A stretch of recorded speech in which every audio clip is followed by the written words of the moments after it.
Victoria's Secret fashion show is back. Victoria's Secret fashion show is making a return. For the first time for 6 years, its fashion show is returning to television. To move on from the criticism that it didn't used to be inclusive. Imagine a group of 14-year-old British girls who are meant to be on an educational school trip descending on a Victoria's Secret in Florida. Think of us rifling through the mid-season sale bins, giggling brightly as we held up underwear for a general consensus. Consider the photo our teacher took of all of us outside of the store with the pink striped bags in hand that represented a novelty and luxury experience to us. Think of a black bra covered in delicate flutes of lace on one side and lined in hot pink on the other with padding to the heavens. It was my favorite. I have so many memories like this, attached to going into Victoria's Secret and dedicating hours to rifle, consider, and spend, that it almost felt like a rite of passage to us as girls. Like many women who were teenagers between 1995 and 2018, the Victoria's Secret fashion show was something I grew up marking as an event, a pivotal moment in the pop culture calendar. And whilst there are problematic sides to that which we will delve into, it was something I found empowering.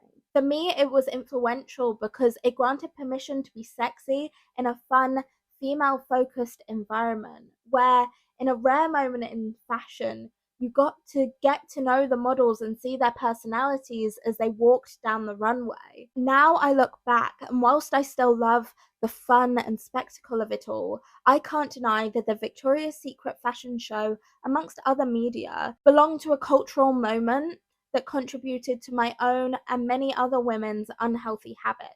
And I have conflicting feelings towards the brand due to information that has been uncovered about the people behind it, the treatment of the models, and the cracks that these revelations have placed on sparkling memories that were influential in me understanding myself and my confidence as a woman.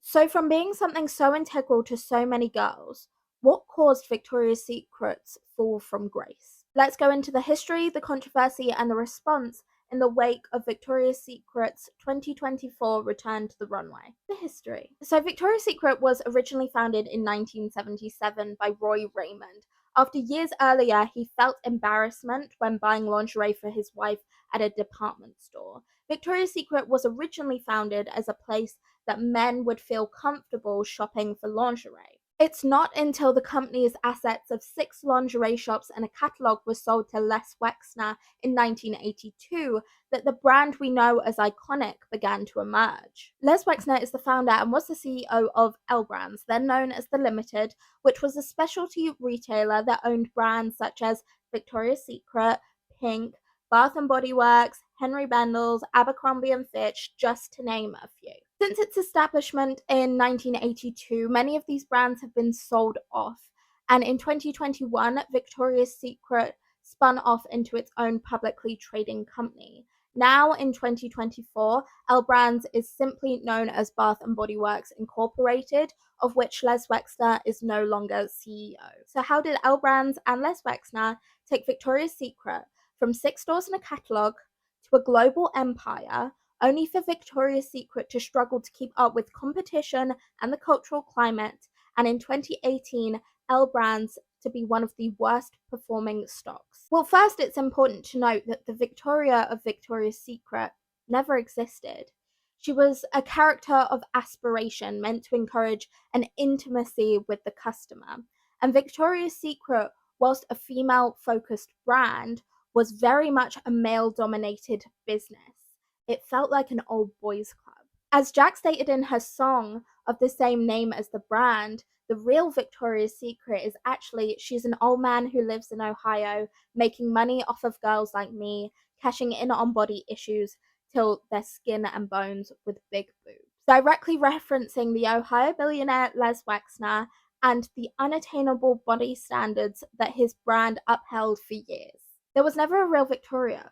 She was a myth, a fairy tale, not, claims Lindsay Segal for Refinery 29. Unlike the fantasy the angels created with their airbrush bodies and hypersexualized personas. Under Les Wexner and L Brands, Victoria's Secret went from a lingerie-specific shop to branching out into clothing, athleisure wear, Beauty and established VS Pink, which was Victoria's Secret's younger sister brand directed at younger consumers.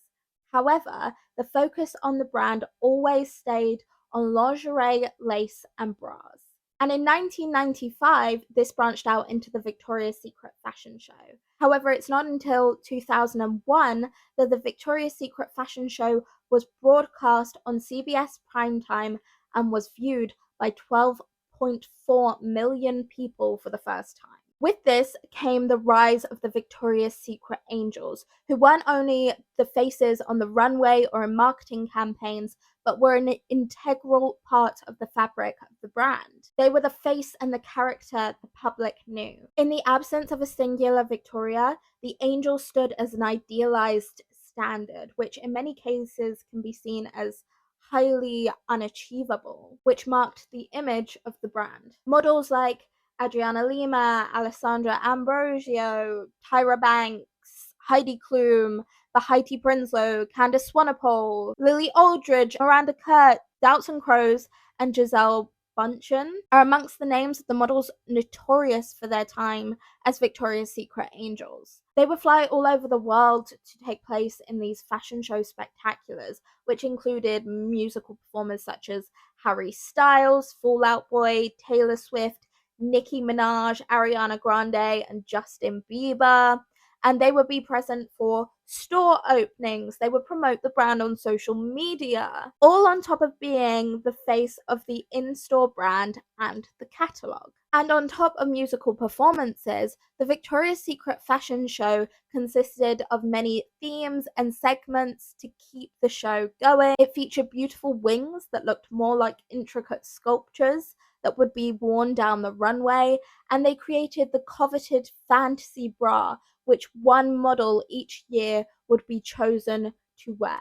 And it consisted of thousands, if not millions, of dollars of diamonds, jewels, and craftsmanship.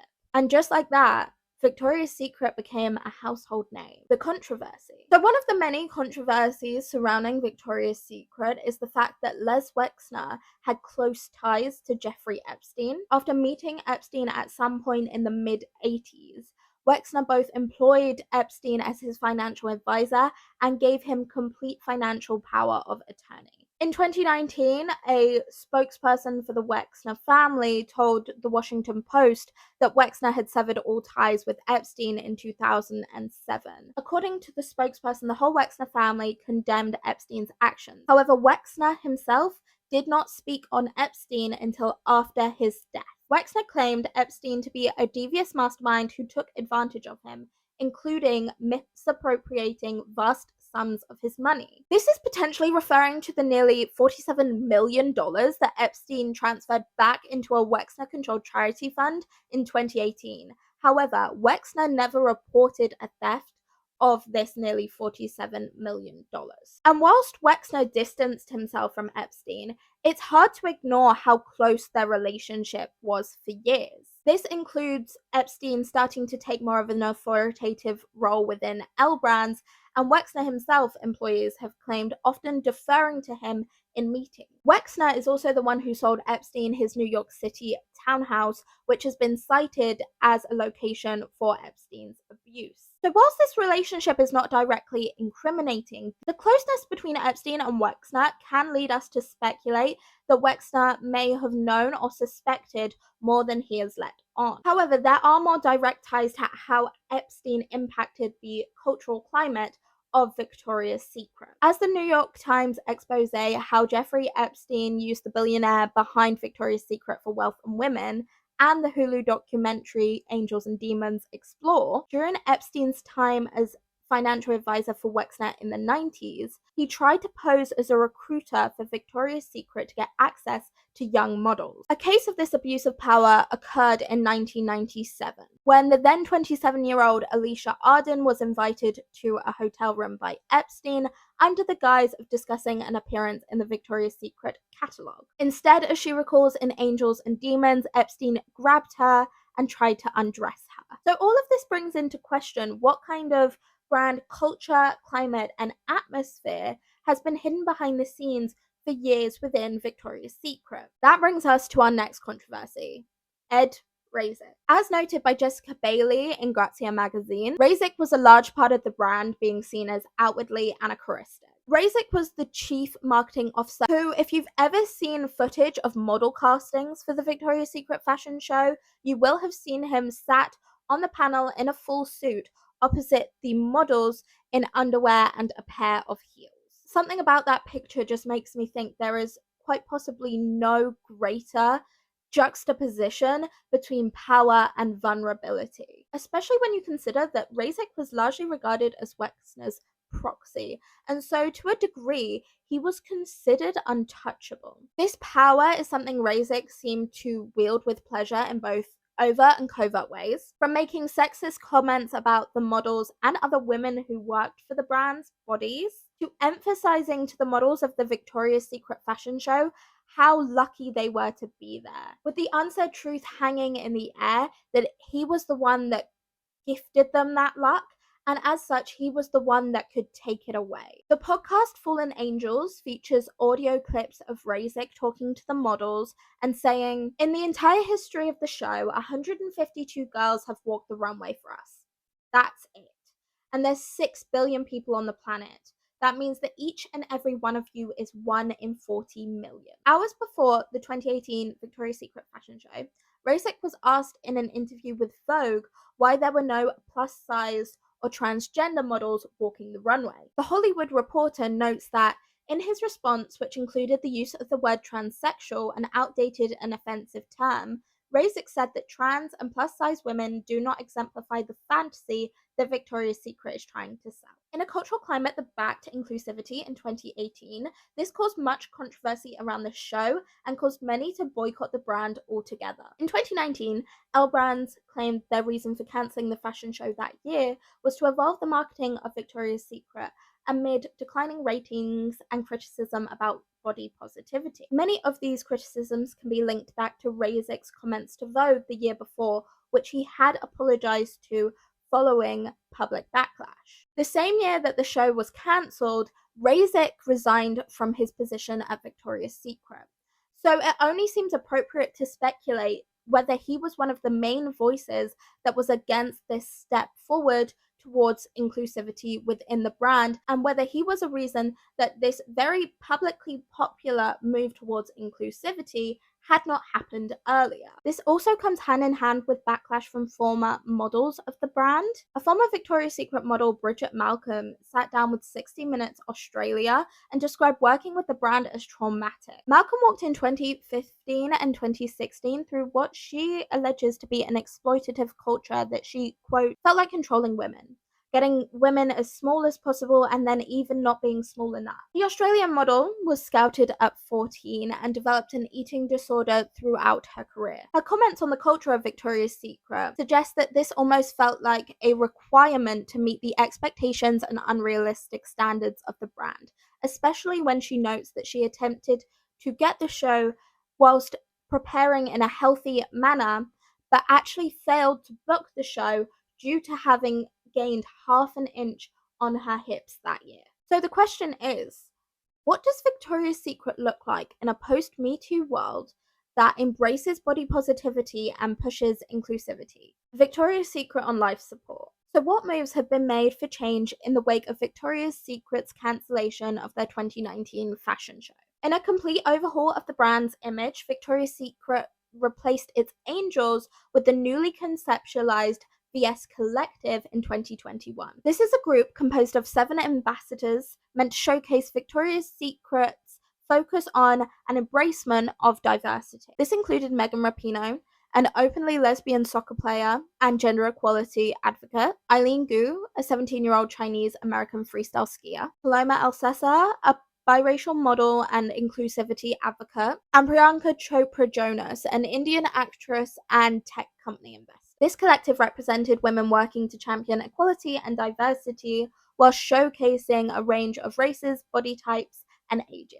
And like the angels before them, they would be part of advertising the brand, appearing in ads and promoting Victoria's Secret on their social media platforms. However, unlike the previous culture of Victoria's Secret, they did not promote one standard of what it meant to be beautiful. However, many were not convinced by the rebrand, and others were critical of the rebrand having left behind the elements of the brand that many loved. The sexiness, the fun, and the feminine touches that invited the consumer in. It seems for many the brand attempted to change too quickly, essentially doing a 180 turn towards inclusivity whilst forgetting the root of the brand in the first place. And now not only does Victoria's Secret face calls to be more inclusive, but also faces calls for them to embrace that they can achieve that goal while still being sexy. This speaks to what many had originally been looking for in the brand when pushing for inclusivity. To see Victoria's Secret embrace and showcase an inclusive culture without stripping away the essence of the brand. This perhaps also speaks to the success of Rihanna's Savage X Fenty in a time when many were turning away from Victoria's Secret. Savage X Fenty has produced shows that were fun, sexy, and engaging to watch, whilst featuring a diverse range of body types and races, creating a natural inclusion point. This, with the glitz, glamour, and wings that make up Victoria's Secret's appeal, was what I believe many were asking for from Victoria's Secret. Instead, in 2023, Victoria's Secret announced a film that was meant to unite fashion, film, art, and culture in something called the Victoria's Secret World Tour. This intended to reaffirm and consolidate the brand's shift to champion women's experiences, voices, and perspectives. This was unlike previous shows and instead was a reimagined film that focused around emerging global trailblazers, the VS20, who were from a range of artistic disciplines, and the film would focus on a behind-the-scenes look at their experiences. Alongside this, Victoria's Secret announced the Tour Impact Fund to champion gender equality in the arts and advance economic empowerment in the areas where the VS20 operated. Whilst this was a significant move towards the acceptance and equality that Victoria's Secret are attempting to build into their brand, they faced a lot of criticism as they were trying to brand this as an alternative to the Victoria's Secret fashion show, with many calling for a return to the fashion show in its original form with the wings, the fun, and the glamour. I suggest this again showcases how desperately Victoria's Secret are trying to catch up to an inclusivity movement and culture that they have been left behind on, especially with Wexner and RAZEK at the helm. But in this process, Victoria's Secret lost sight of why people love the brand. And it seems they've heard people's complaints.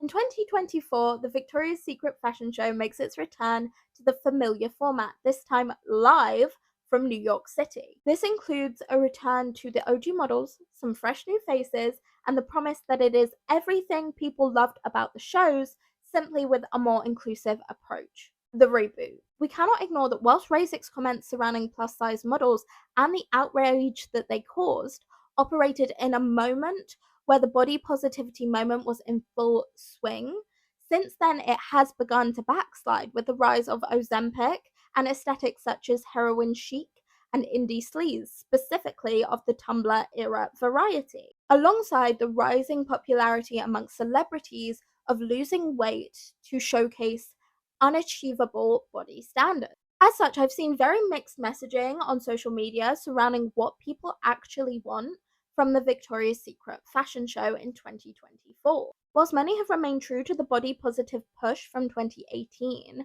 some have called for a return to the show in its original form, where it showcased unattainable fantasy. With this comes the complications of representation in the media, as often people and consumers cannot come to a general consensus over how they would like to see progress move forward.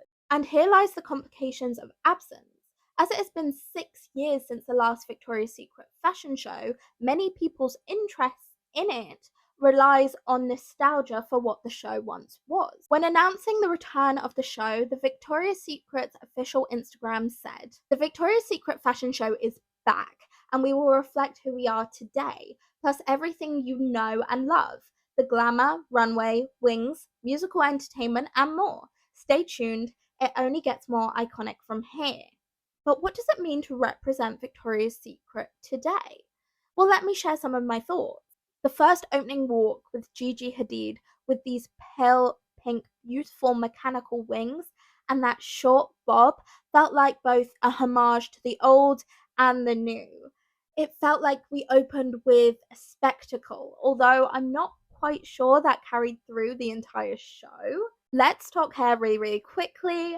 I adored that we had those shorter and less traditionally feminine styles on Gigi and Taylor Hill. It felt as though they took something so synonymous with the fashion show, that signature bouncy blowout and curls, and subverted the strictly regulated idea of femininity that it represented. On top of that, we had beautiful natural hair textures featured at multiple points on the runway, including with Tyra, who closed the show in such a striking return to the runway that felt like it showcased who she is as a woman, not just as a model. And whilst we're talking about it, seeing women with natural hair textures, with thighs that jiggled, with different skin tones that made the colors of the lingerie pop, with age lines and wrinkles on their face, it was captivating. It's an amazing step towards considering not only what we consider beautiful, but what we consider empowering and sexy. Other parts of the show were amazing steps too. The fact that it was the first all-female show, including the performers, felt like they truly understand who it is that they're serving, who their consumer and their audience is. Another thing I loved about the models is a lot of them looked really strong, which for me is so important. It embodies this idea that healthy doesn't necessarily mean lean, but it also means being strong and having a body as a vessel for life, not just as a vessel for an aesthetic. As I watched, I was scrolling through Twitter or X, and I saw a lot of people asking where the budget was. Well, first, we do have to just consider that from where the show used to be and after its cancellation in 2019, we have seen a decline in the profits of Victoria's Secret as a company. As such, they simply would not have as much budget to put on this fashion show. However, let's talk of some of the absolute icons they had walking that runway. We had Kate Moss and Lila Moss showcasing the ability of confidence and sensuality to transcend generations. Adriana Lima, one of the most iconic faces of Victoria's Secret and the Victoria's Secret fashion show, was back walking the runway, although I wish her first look was as iconic as the red look she had, which just popped against her colouring. We had Gigi Hadid opening the show. We had Bella Hadid giving absolute mob wife realness. And we had Taylor Hill back. And we had new models like Ashley Graham, who looked so confident down that runway. We had performers, not just musical acts, but true performers who played into the spectacle of what the show is meant to be. In the same way that the performers of one of my favorite years, 2013, where we had Fall Out Boy and Taylor Swift and Neon Jungle, how they really gave a performance, I feel our performers did this year too. With that being said, I did find certain aspects of it to be a little bit lackluster.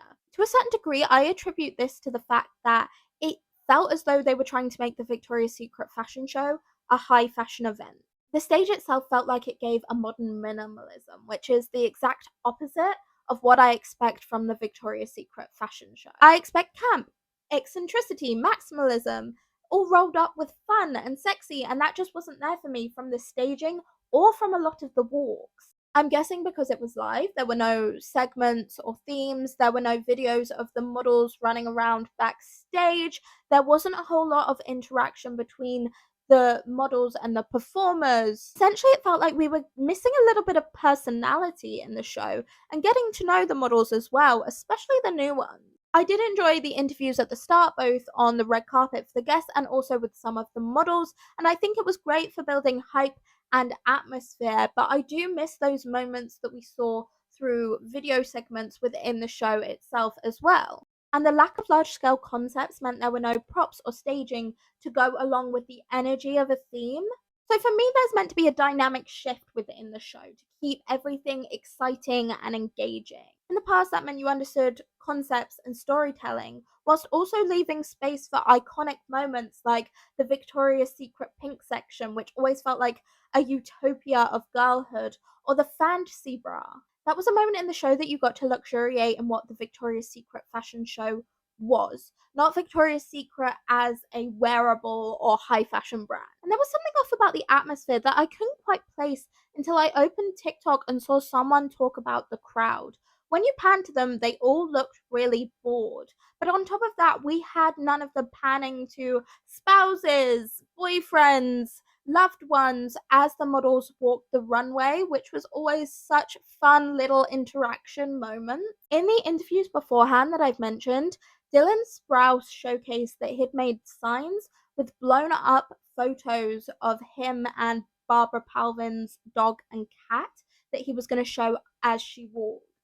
So I would have really loved to see that moment, that interaction between husband and wife, the energy of the crowd in that moment, and I think it would have meant we got a little bit more personality from the models as well. Because I hate to say it, but I feel like the models' walks focused a lot less on fun. There was less flirting with the cameras included, and you did not see a whole lot of waving, blowing kisses, dancing down the runway, or interacting with the musical guests. To me, that felt like a complete departure from what makes the Victoria's Secret fashion show work as a broadcast fashion show.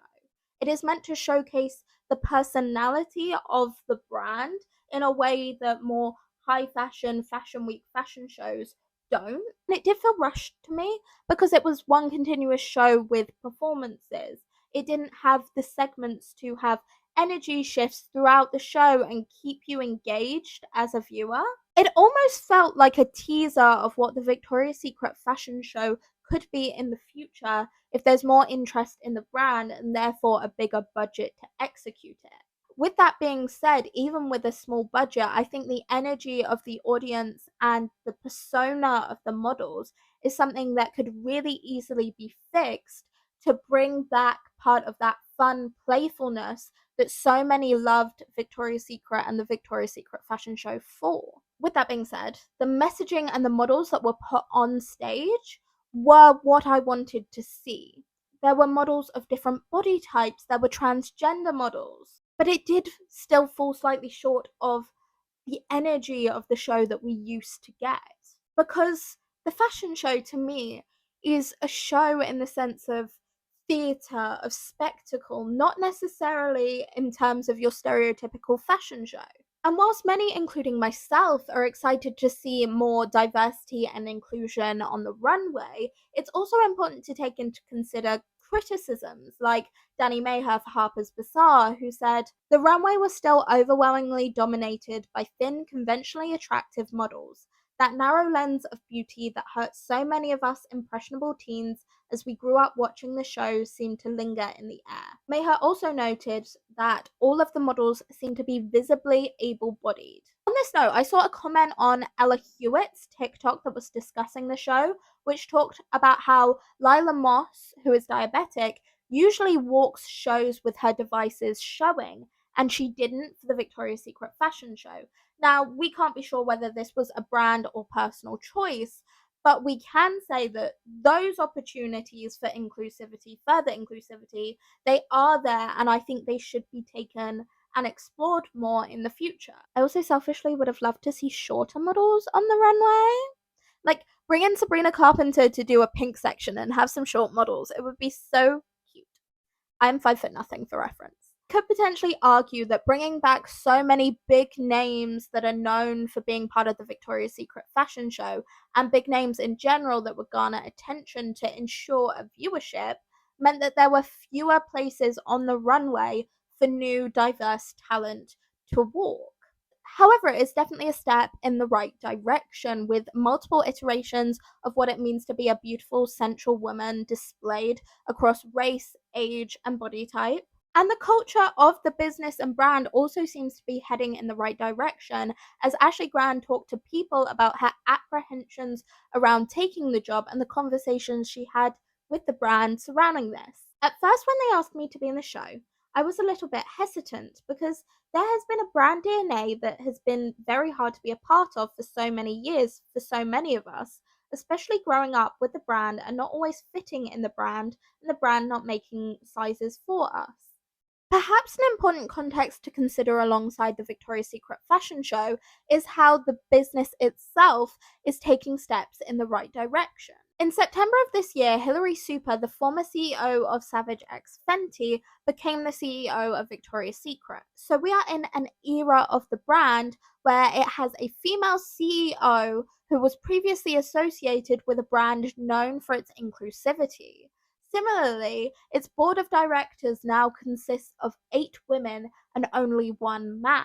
And whilst the Chief Financial and Administrative Officer and Chief Operating Officer, Tim Johnson and Dane Boyle respectively, are both men, the Chief Human Resources Officer and Chief Legal Officer are a woman, with both positions being held by Mel McAfee. So there's essentially been a big overhaul since they last did a fashion show, with women leading both the business and the brand. But the question remains, as the business embarks on a journey towards greater inclusivity and diversity, moving from a male-centric business operating a female-focused brand to a female-dominated business and brand, is there a lack of connection to the aspects of Victoria's Secret that made it playful and lovable? There is still much to do to evolve a brand that for over 4 decades operated on selling an unattainable body standard, creating one perfect and continuously duplicated version of the ultimate angel. And that includes displaying both in store and on the runway bodies of all sizes, types, ages, races, and abilities. My hope is that Victoria's Secret and the Victoria's Secret fashion show can continue to push forward on their inclusivity journey, whilst remembering the fun, flirty, playful, glitz and glamour persona that made audiences and consumers fall in love with it in the first place.